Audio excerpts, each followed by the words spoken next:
கொத்தவரைக்காய் காரக்குழம்பு. வெந்தயம் கடுகெல்லாம் போட்டு தாளிச்சாச்சு. சின்ன வெங்காயம் கட் பண்ணி அதை நல்லா வதக்கணும் சவக்கிற வரைக்கும்.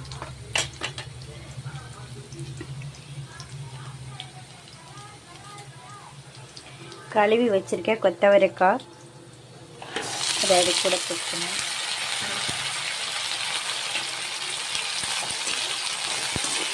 நல்லா போட்டு வதக்கணும்.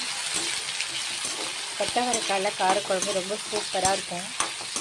சாப்பிடவே ருசியாக டேஸ்ட்டாக இருக்கும். நீங்களும் மாதிரி பண்ணி பாருங்கள் ஃப்ரெண்ட்ஸ், ரொம்ப டேஸ்ட்டாக இருக்கும்.